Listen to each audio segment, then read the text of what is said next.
Hi, Assalamualaikum. My name is Nur Salia binti Borhan. So, about this assignment, I will presenting chapter 7, which is about safety and health. Okay, basically, this chapter explains why workplace safety is important, the types of hazard that exist, and the roles of employers and employees is in preventing accident. It also cover issue like occupational disease, sexual harassment, workplace violence, and program to improve employee health. Okay, so let's see the next slide. Okay, so now we move to 7.2 accident and works. As you guys know, workplace accident, especially in Malaysia. So like Malaysia has one of the highest accident rates in sector like construction, plantation, and manufacturing. So the most common victim are foreign and migrant workers, right? So this is because sometimes they often face language barrier, work so long hour, and do a dangerous work, okay, or dangerous jobs. Some real example include is forklift operator crash by container, workers died because of cleaning a chicken machine, and then some worker also lose their hand, and sometimes have a crane who collapse and they kill 3 workers. Okay, so this is incident lead to serious consequences like high financial costs. As you guys know, financial costs means like hospital bills, insurance, and also compensation.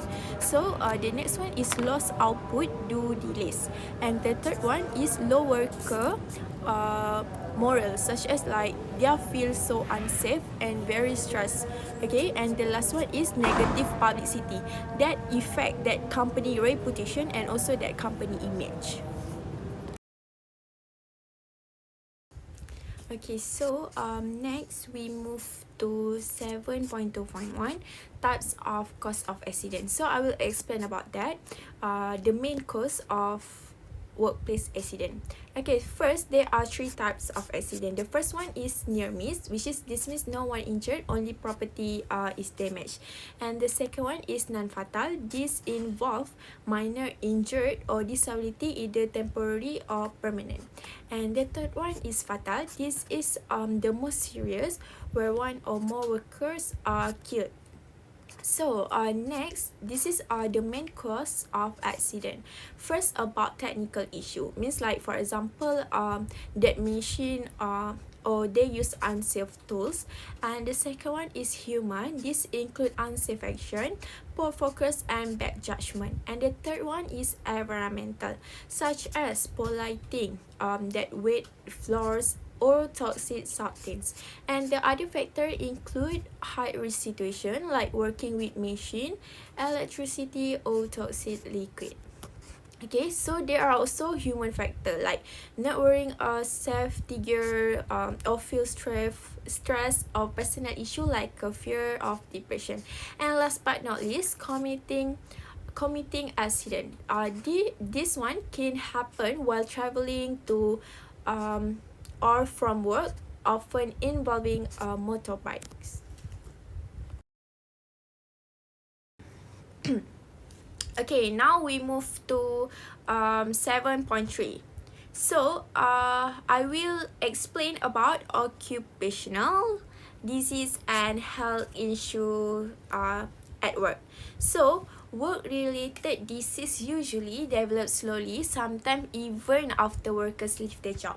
So the first we have common hazard, means like at work include toxic chemicals, dust, vibration, and extreme temperature. So this can lead to serious health problem. Okay, so the second one is asbestos exposure.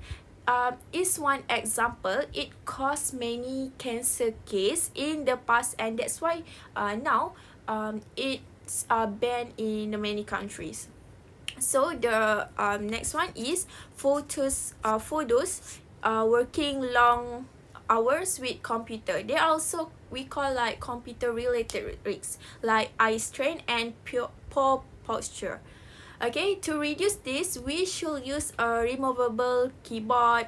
Okay, we need to adjust the screen and chair position and control brightness, and also take a 50 minutes break or every single 2 hours. And lastly is about other concerns, include passive smoking, poor air quality, lifting injured, and exposure to infection disease or cancer cause subteens. Okay, now let's to move 7.4.1, ensuring a safe workplace.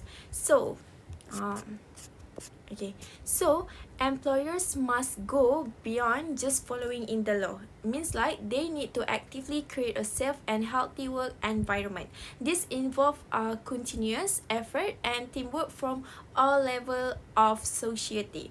So, according to the Occupational Safety and Health Act 1994, companies with 5 or more employees must have safety policies.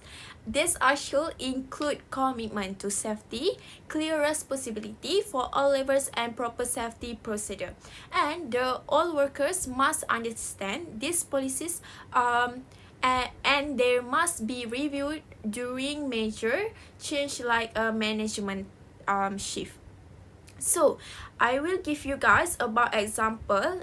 For example, we take company Petronas. Means like that company has a strong policies that focus on health, safety, and environmental excellence. They also include risk prevention, emergency plan, and legal compliance. Okay.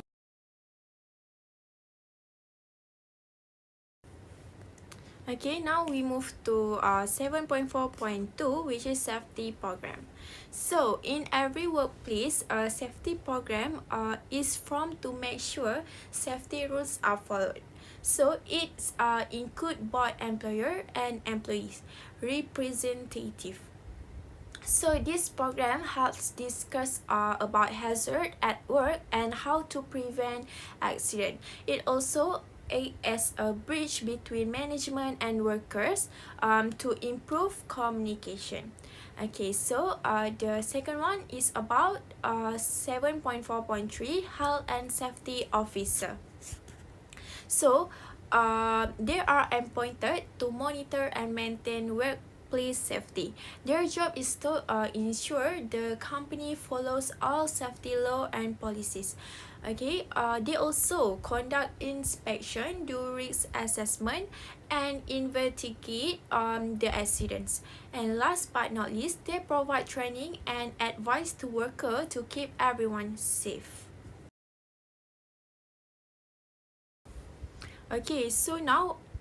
So now we talk about sexual harassment at work. So the first impact on victims, it causes stress, health problem, and lower work performance. Many victims even choose to resign instead of reporting the harasser.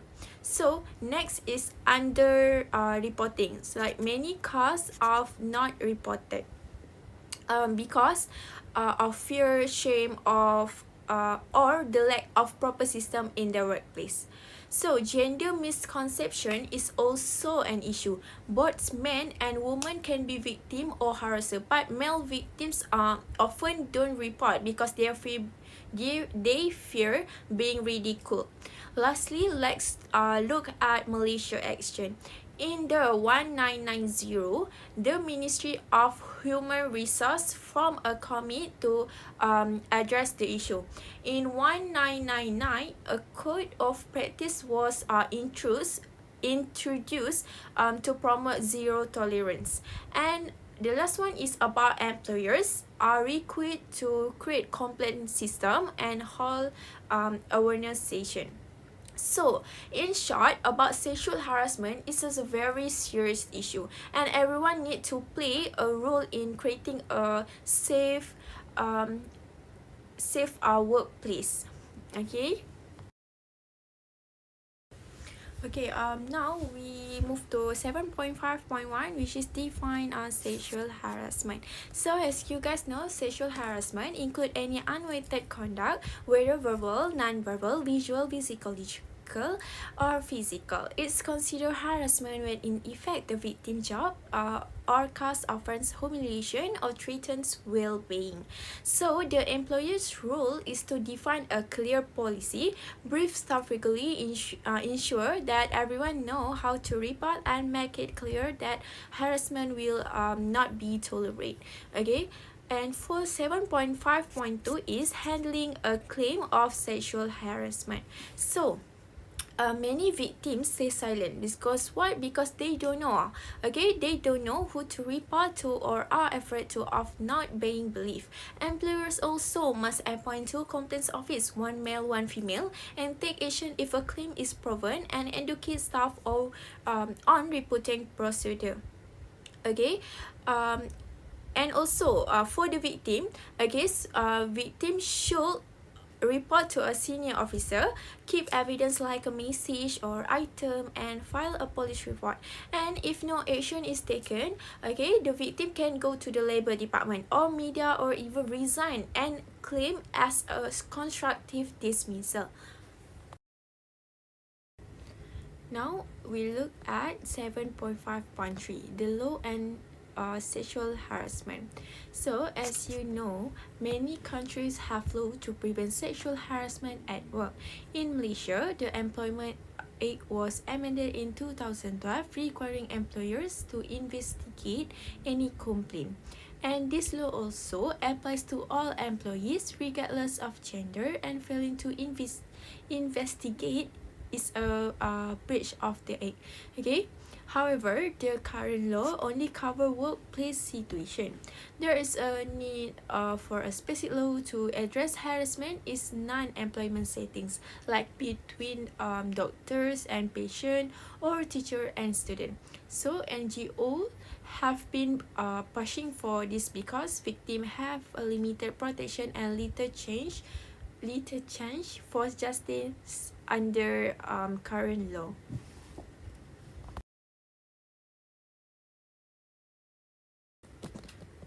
Okay, now we look at 7.6. So, about workplace violence. Okay, so this one can include threat, abuse, or even physical attack.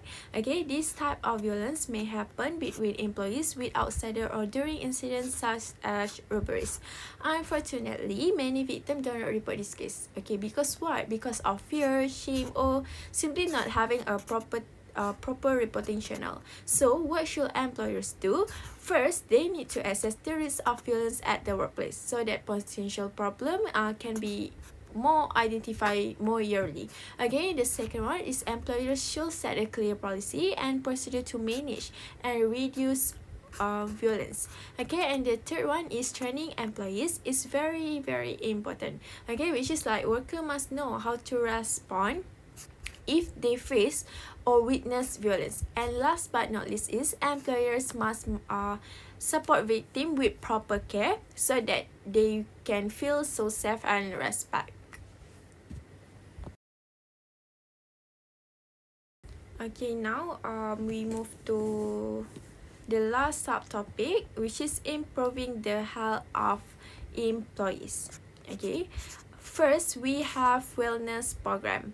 Okay, what's means like this encourage a healthy lifestyle through exercise, diet, checkup. They also help reduce sick leave and medical costs while also boosting our productivity.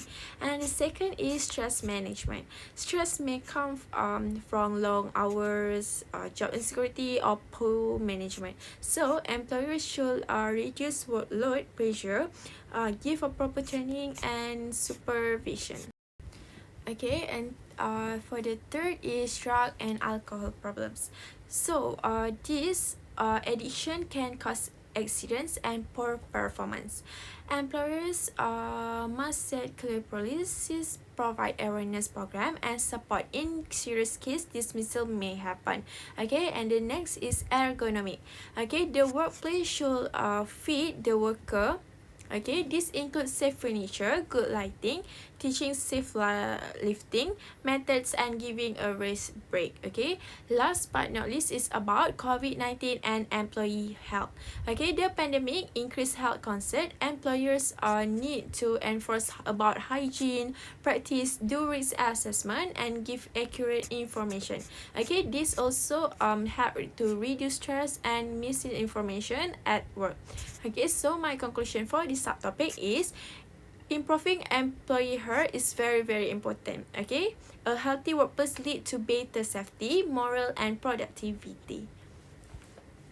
Okay, so last but not least, to conclude everything, workplace safety and health are not just like a requirement, okay, but also essential for employee well-being and company success. By following safety policy, preventing hazard, addressing harassment and violence, promoting wellness, employees can build a safe and more supportive environment. So for me, this chapter also remind us that when a safety and health are more be prioritized, both employees and the organization can grow together.